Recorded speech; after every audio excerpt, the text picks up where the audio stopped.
我是胡谈，我是洪论，我胡谈，我洪论，胡谈不胡谈，洪论有洪论，胡谈洪论，不见不散。Hello everybody, welcome to ACM. Our show is start with our special guest, Mr. Hoan. And let me do an introduction. Hoan is a trained budget expert, community leader, and former refugee who is now running for Montgomery County Council at large. Hoan and his family were among the thousands of Vietnamese refugees who fled the horror of Vietnam War. Since this, he has spent a great time serving Montgomery County's diverse communities, from leading a nonprofit which helped reset over 25,000 immigrants and refugees in Maryland to co-founding the Asian American Health Initiative, which helps eliminate health disparities within the Asian American community. Hoan holds a Bachelor of Engineering degree from Vanderbilt University and graduated from University of Maryland College Park with dual master degrees in business administration and operations research. Hoan, welcome to the show. We're very happy to have you with us. Thank you for having me, David. Yes. Hoan, running for public office is no small feat, and it really takes a lot of time and hard work and sacrifice. Well, you tell us why you want to run for this Montgomery Council at large. Sure. Well, as you mentioned, I've been doing community work for over 20 years now, serving our diverse community, and mostly the Asian American community. So I think it's very important to do the public service. You know, when I was growing up, I joined the Boy Scout, and I became an Eagle Scout. And so I've been doing public service ever since. But one of the things I notice is that in our county, we have over 15% of our residents are Asian American, but we don't have, and of course, you know, we pay our fair share of taxes here in the county. Right. But we don't have any representation on the local county council. If you look at all 10 leaders, the 9 council members, and the county executive, there are no Asian Americans serving. So that's why I feel that it's important for us to have representation and a voice for our community. Yeah, is this your first time to run for the public office?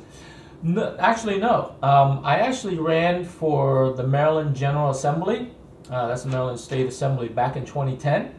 I was unsuccessful, but I learned a lot from that first run. That was my first time running.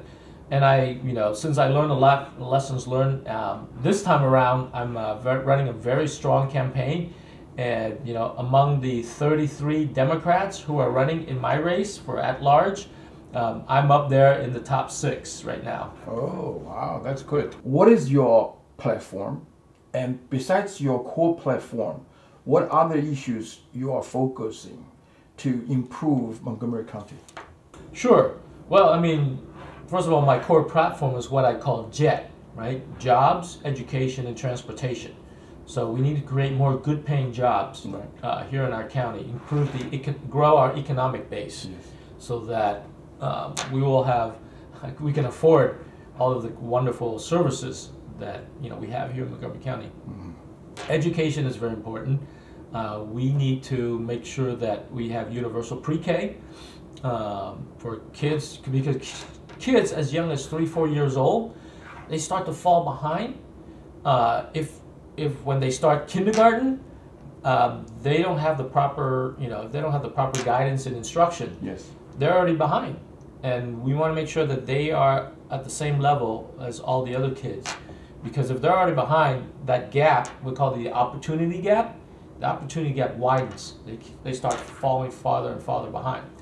And of course, we want to make sure that our students have a strong foundation in what I call STEAM education, which is STEM, science, technology, engineering, math, with the A for arts and humanities. Arts and humanities are very important. And, just as an example, one of the greatest companies we have is Apple. It was founded by Steve Jobs. You know, Yes. he was not an engineering major.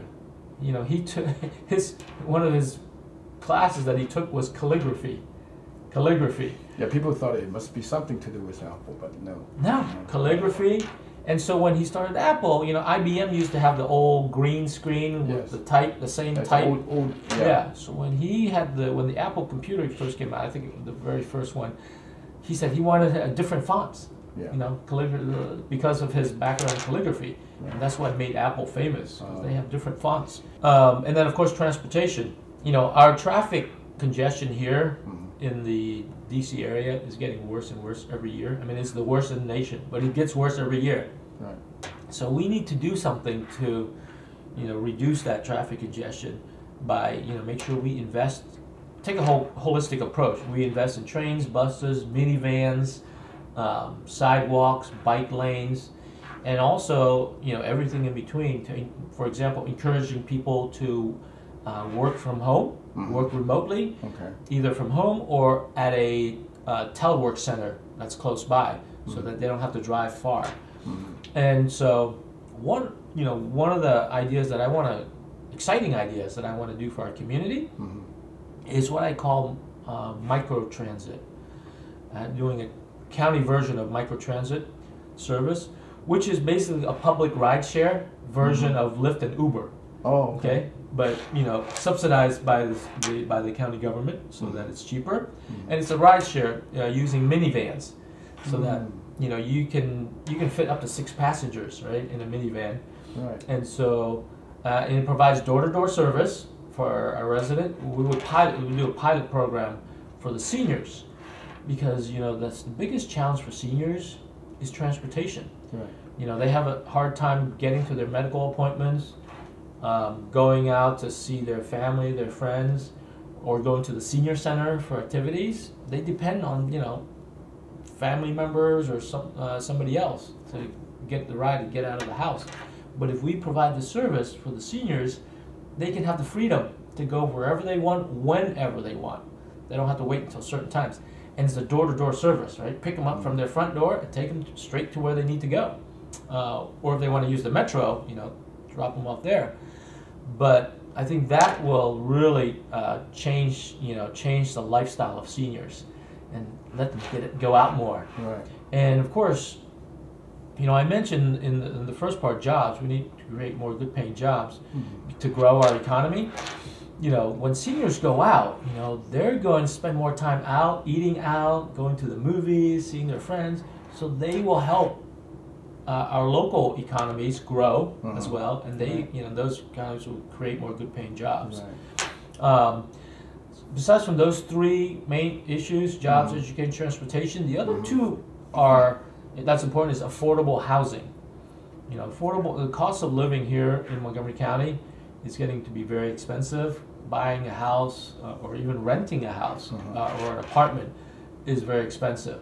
So we need to find ways to provide more affordable housing, because right now, for those who are making less than $30,000 a year, we already have a shortage of about 20,000 units of affordable housing.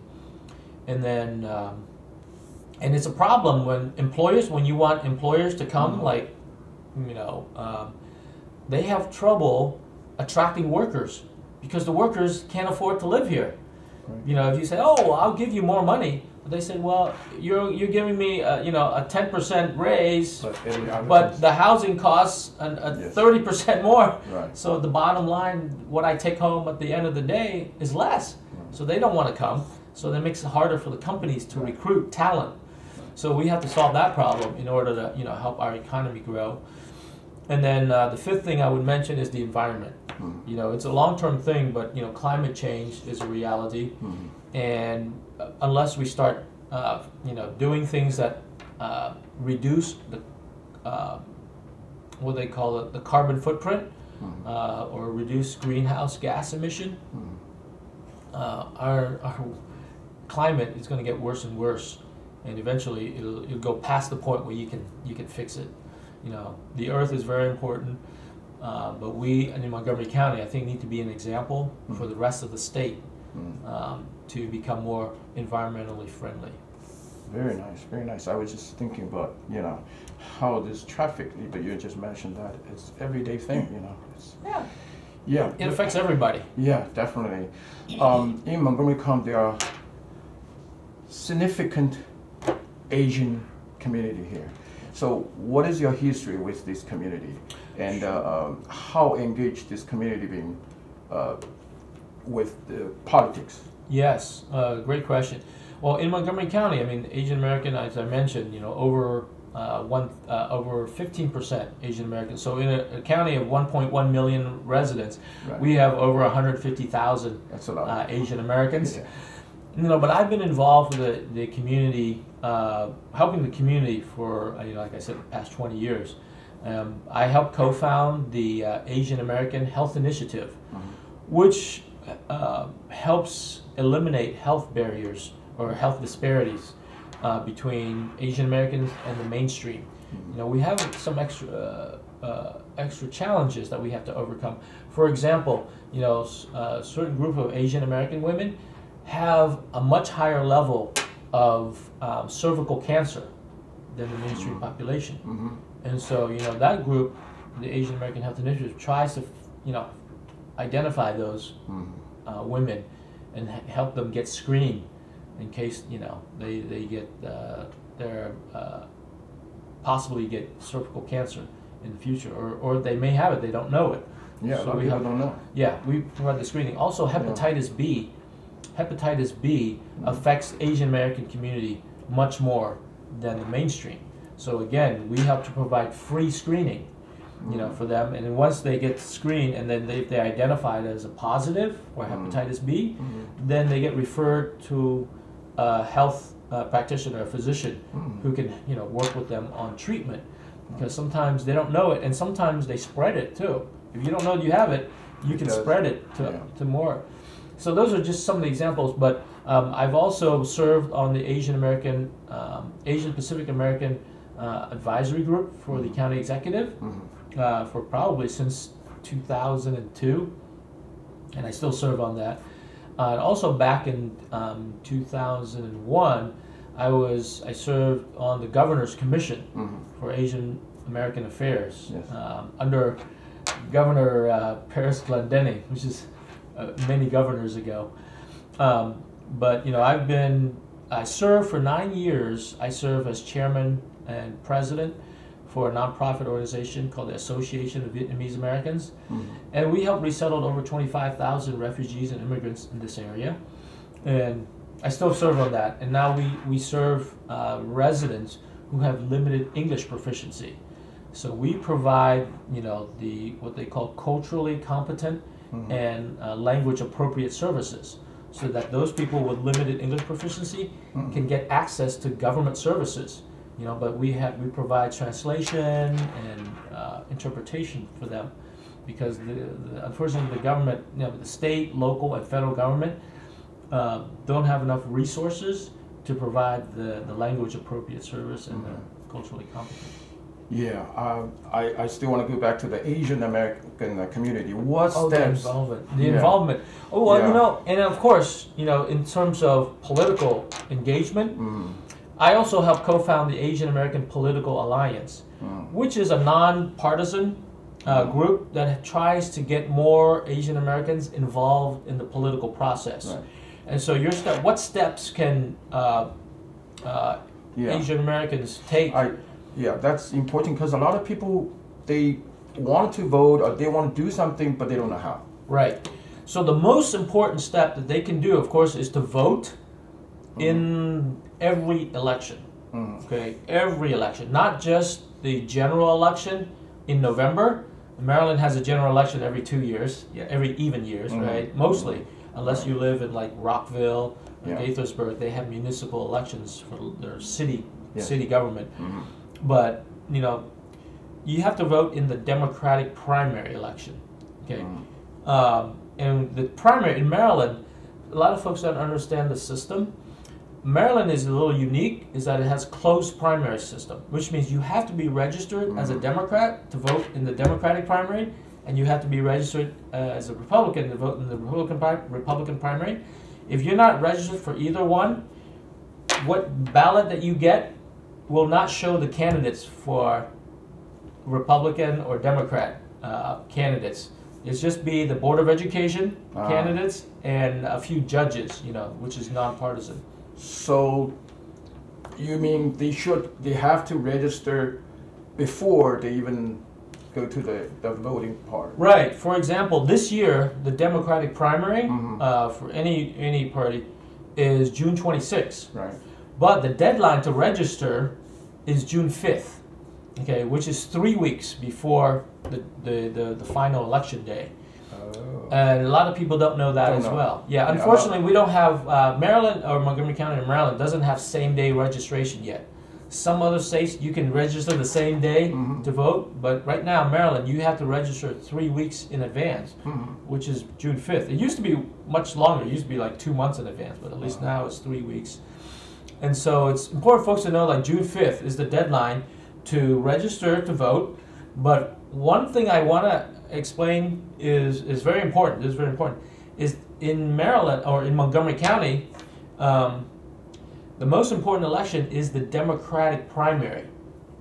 Okay, so you have to be registered as a Democrat to vote in that election. And the reason June 5th? To register on by June 5th, but the election is still June 26th. Okay. Yeah.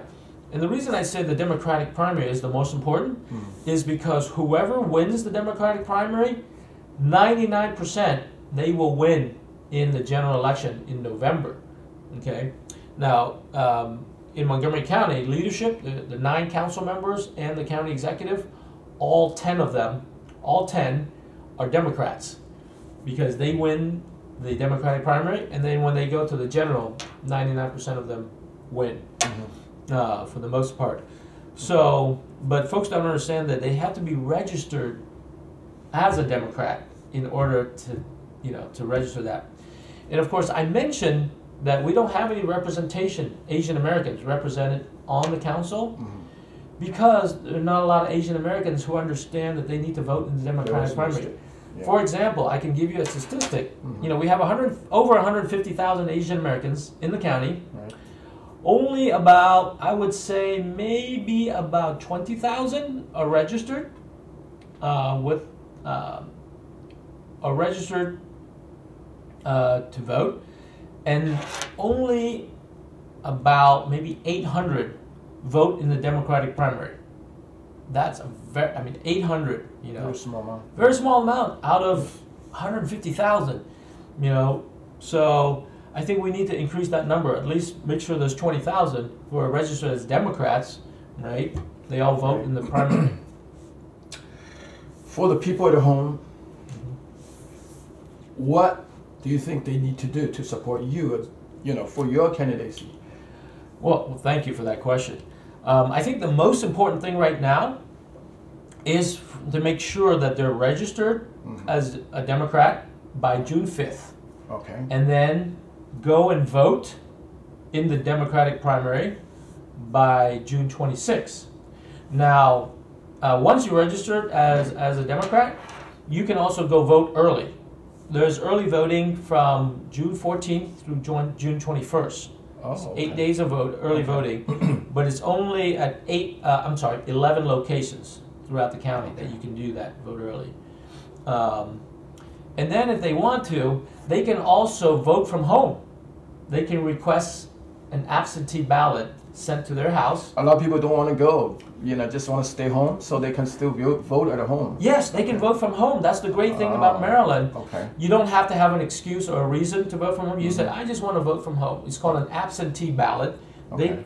First they have to register as a Democrat so that when they request the absentee ballot, the form will send it to them. They will send to them the Democratic ballot package. Because my name is only on the Democratic ballot. Okay. I'm not on the independent ballot, and I'm not on the Republican ballot. Okay. So probably people don't think they need to vote for that because they thought it's a Montgomery County Council, so they don't think it's involved with Democratic or Republic. They don't have to, and they wait for the last minute, you know. Right, and it's too late. That's correct. Like say if they vote for the Gaithersburg City Council or the Rockville City Council, they don't have to be either party. But for the Montgomery County Council, you have to be registered with a specific party. Okay. Yeah, and so, and I say to folks, some folks say, well, I'm not political, so I don't want to, register with either party. Right. And that's fair, I understand that.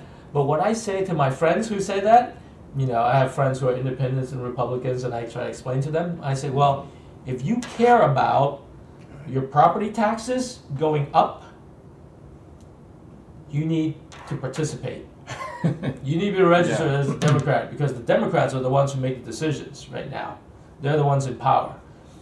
If you care about traffic congestion, if you care about the traffic, getting worse every year, you need to be registered as a Democrat, because right now it's the Democrats who are in power who make all the decisions on what to invest in. Buses, the pilot program that I mentioned, we're going to need money, and we need all the votes of the different members to do that.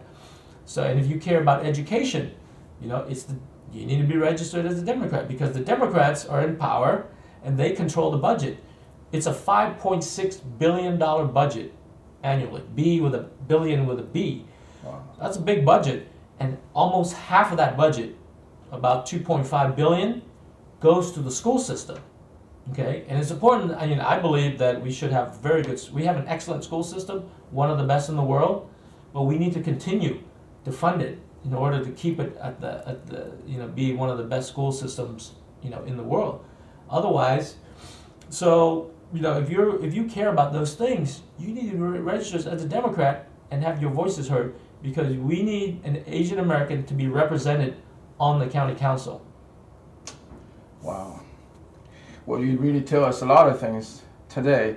Well, before we finish, I just wanted to ask you, what else you want to tell our audience?